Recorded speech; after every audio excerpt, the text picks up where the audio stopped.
आपको शायद सुनाया था ना मैंने, 5-7 बरस पहले की घटनाएं, और ज्यादा पहले की बात होगी। हम मंदिर से दर्शन करके निकले, एक वृद्ध माता बाहर खड़ी थी। उन्होंने कहा मैं आपके लिए ये एक दुशाला लेकर आई हूं।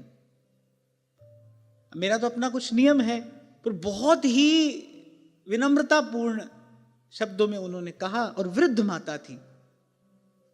अब कभी कभी किसी विशेष परिस्थिति में अवस्था आदि का आदर किया जाता है, और बड़े भाव से उन्होंने मुझे कहा।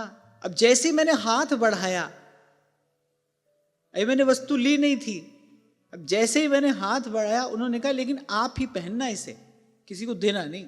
मैंने अपना हाथ झट से पीछे हटाया। मैंने कहा नहीं माता, ऐसा नहीं कर पाऊंगा मैं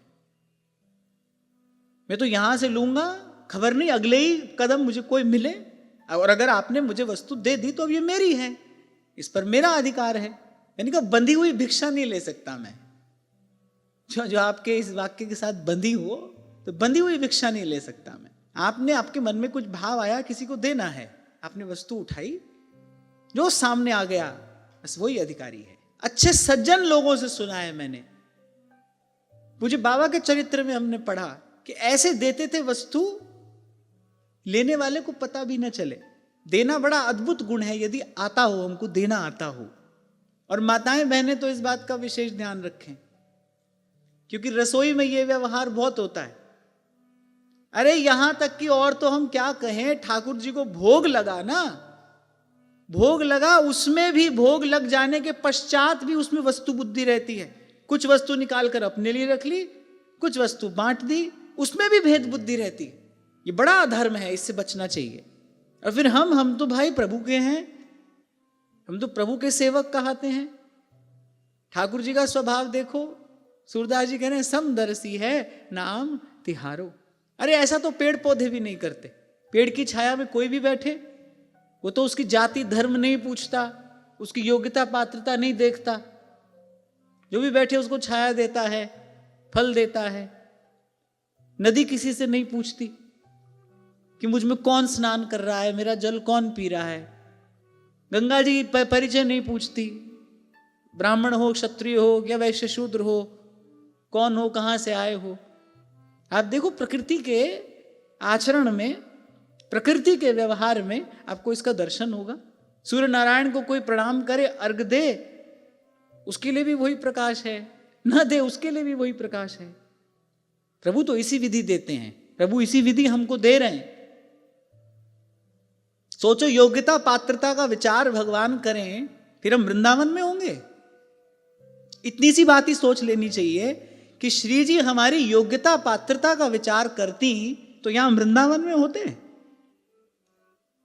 पता नहीं कौन से गर्त में पड़े होते, कहां धक्का खा रहे होते। बिना ही किसी योग्यता पात्रता के श्री जी ने कृपा करुणा करके देखो, राधा मोहन को निज मंदिर, लाडली लाल रोज अपने चरणों में बैठाते हैं। श्रीमद् भागवत जी की सन्निधि है, संतों गुरुजनों का दर्शन है, प्रसाद है, चरणामृत है। ये कोई हमको हमारी योग्यता पात्रता से मिल रहा है? ठाकुर जी तो ऐसा विचार नहीं करते। और हमारा जीवन इस भेदपूर्ण व्यवहार से भरा है। ऐसा नहीं कि हम कभी कभी ऐसा करते हो, यही हमारा स्वभाव है। इस भेदपूर्ण व्यवहार से भरा है हमारा जीवन। ईमानदारी से बताओ, आपके घर में जो सेवक सहयोगी हैं, क्या उनके साथ भेदपूर्ण व्यवहार नहीं होता? होता है, बिल्कुल होता है, खूब देखते हैं हम। अब कहां हैं हम भगवान के सेवक? और आचरण वो करे जो प्रभु को सर्वथा अप्रिय है, जो प्रभु के स्वभाव से सर्वथा विपरीत है। कैसे भजन होगा? कैसे भजन भावना में वृद्धि होगी? तभी 2 दिन से जब से ये चर्चा आरंभ हुई ना, आपको कह रहा हूं भाई, अगर लक्ष्य भगवान है तब तो ये बात सुनो, समझो, और नहीं तो भाई सब कहना सुनना है। सुनकर समझकर करिए, करना आरंभ करिए। इसलिए मैंने कहा इस समदर्शिता का जो आचरण है, हम अपने घर से, परिवार से, अपने व्यवहार से आरंभ करें। हमारी वस्तु थोड़ी है जो हम अधिकारी बने कि किसको कितना देना है, कैसा देना है। वस्तु हमारी थोड़ी है, हमारे पास क्या है? अरे देत लेत है आप ही, पलटू पलटू शोर।